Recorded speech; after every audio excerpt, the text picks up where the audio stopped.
Hello, welcome to TEAconf Talks, where we explore groundbreaking ideas shaping the future of accounting and financial technology. Today, we're going to take a deeper dive into the topic of triple entry accounting. Before we start, let me remind you that the second Triple Entry Accounting Conference is on April the 25th to 26th this year in Malta. And in advance of the conference, we're hosting a series of short talks on current topics and activities in TEA. Please come to teaconf.org to get more information and purchase your tickets. So, joining us today is financial cryptographer Ian Grigg, author of a recent paper titled Triple Entry Accounting. Ian, thanks so much for being here. Of course, you hardly need an introduction, but can you please briefly explain your background and your interest in the topic of TEA? So up until about 1995, I was what we call a systems programmer by trade at the time, and I made a switch into what was the 1990s digital cash era. Which was big and exciting, not as big and exciting as blockchain today. During that time, we built a system to handle finance. Everybody else was doing cash, we did finance, bonds, derivatives, and that sort of thing. And out of that process, we came up with a design which turned out to establish the pattern of triple entry accounting. So from my perspective, we stumbled into it. It was by an iterative process of design, but eventually we reached this pattern which seemed to establish something new, even in accounting, even as the field of digital finance, I guess, was still extremely young and novel. So let's start with the basics. Why do we actually need something like triple entry accounting? Isn't double entry bookkeeping good enough? Well, it is. Double entry bookkeeping is good enough to an extent. It does have this magical ability to create redundancy in the books, which allows you to figure out what's going on. And if there's errors or fraud, you can sort of get a guideline as to which it is. But the fundamental problem with double entry accounting is that it's an opinion of the firm's owner or the firm's managers. So consequently, we can have multiple sets of books and we won't necessarily know about them. This is what happened with FTX, for example. So there are still problems that can occur. Whereas triple entry accounting changes the status of the books quite dramatically. What it does is it creates every transaction as a single entry, which is shared amongst the three parties, being, the payer, the payee, and the intermediary, if you like, or the notary. And that becomes a fact because it's been essentially attested to by those three different parties. And therefore, the accounts no longer become, they lose the opinionness of the firm, and they become facts of the economy. Now, if you then add to that the necessity to find all the receipts, these triple signed receipts, etc., you've got what is essentially a set of books which is very hard to change. It's a bit like the old accountant's rubric of saying you never use pencil because you can rub out the pencil. Well, this is like internet ink. You can't rub these things out. I love that idea of internet ink. And of course, looking back over the last few years and decades, we've had lots of instances, say, for example, Enron, and, those kind of situations. So when those frauds happen, it doesn't just hurt the individual company, does it? There's more risk attached than just the single company being affected. Oh, for sure, because a company is always part of an ecosystem. It has suppliers, it has buyers, and they are also hurt because things go wrong. The suppliers aren't going to get paid, the buyers aren't going to get their goods delivered. Of course, there are employees who end up on the street with an unfortunate reputation. After the global financial crisis, nobody would employ people from Lehman Brothers for a long time.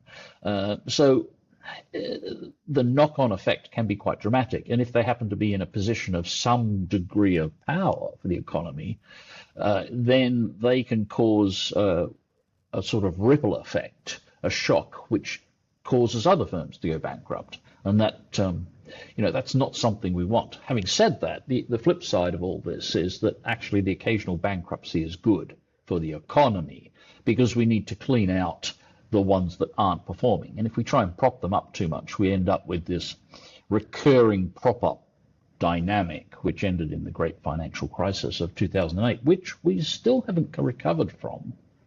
But that's getting off topic. So you've just illustrated how triple entry accounting can address, I suppose, systemic problems as well as just accounting issues for one company. Could you just go into a little bit more detail about exactly how this technology is tamper-proof? You gave an overview in the previous answer. Yes, in the simple case of payments, what happens is you, the payer, will write what is literally a check. It's a signed instruction from yourself to the payee, which is then sent to the bank. This is all a check is, sent to the bank. The bank checks all the details. Now, normally what would happen is the bank would then move the money from your account to from your account to my account, say. In this case, what it does is it creates a receipt. And the receipt then just gets thrown into the bucket of receipts. The receipt, in this case, contains the payment instrument that you had written, the check. And therefore, this becomes a dominating record and everything else is thrown away.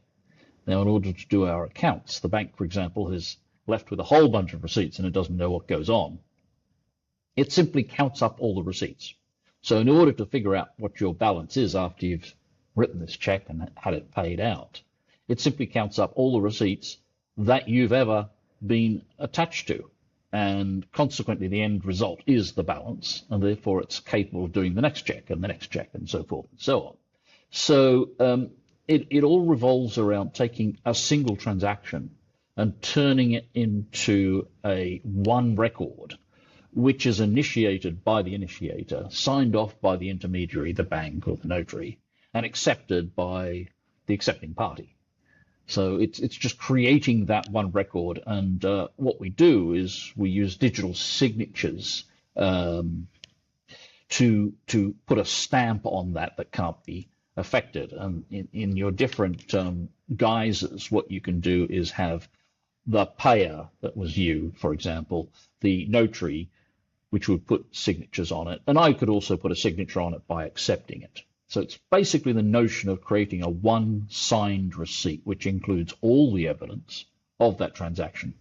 Does blockchain technology make this process easier? And if so, how? Well, yes. So blockchain is an example of triple entry accounting in terms of accounting, in the sense that what happens is with blockchain, you do much the same thing. You form a transaction in the various blockchain fashions. You then send it to the blockchain, and the blockchain acts as the intermediary. And its act of putting it into the next block, done by the block producers through this convoluted process of mining and validation and so forth, its act of putting it into the next block is its signature that it's accepting that transaction. And then everybody else accepts that transaction because it's gone into the block. Therefore, it is triple entry. Does it make it easier? Well, it's there and it's working. It has some downsides. It's limited to the amount of capability that each blockchain has, and there's some sort of dispute as to how useful different blockchains are in this respect, but we can gloss past that. It's also suffering from the fact that you have made a non-private transaction. And that's probably the biggest drawback with blockchain. You've made a payment to me, and everybody in the world can see it.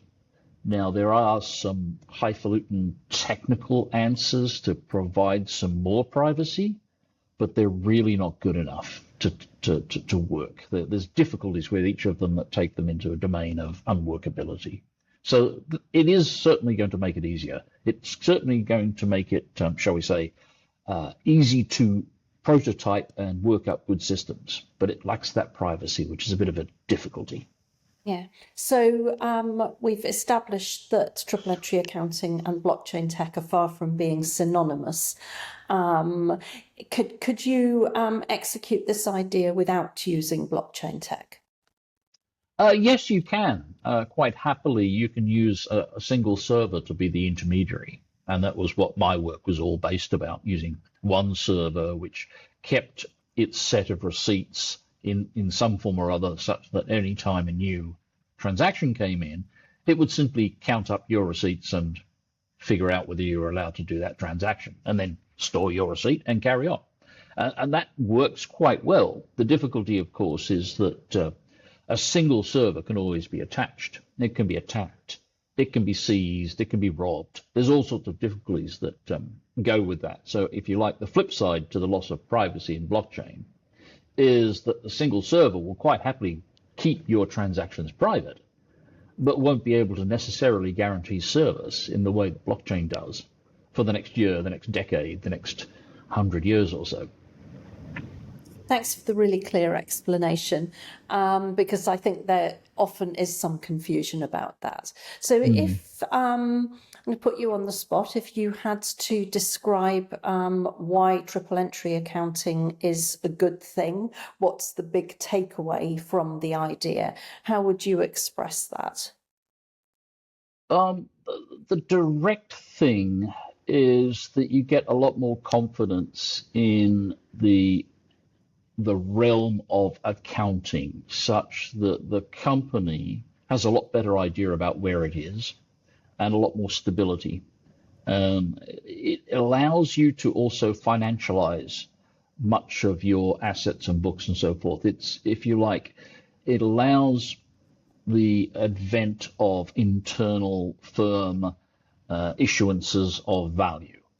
So, for example, with this sort of system in place, it's relatively easy to turn around and take all your cash and issue it as, if you like, an internal stablecoin, to use today's terms, which allows the, if you like, the management and financial controls system to push the accounting out to the different departments. Here's your cash for the year, use it, and if you run out, that's it. It also allows you to financialize all of the other assets in your firm. So if you've got a fleet of cars, you can financialize those and you can transfer the ownership of them from department to department or driver to driver, using the system to allocate and calendarize, if you like, the use of the vehicles. You could also use that system, triple entry accounting, to hand across the nominal ownership to a leasing company. So if you wanted to set up a deal where you, instead of purchasing vehicles, you lease them, you can do that by means of this accounting system, adding in some extra stuff, of course. That's amazing, because in the current situation where everyone's talking about stable coins, everyone's talking about financialization of everything, this is actually a really clear-cut example of how that works in practice and what tools one might use to achieve that.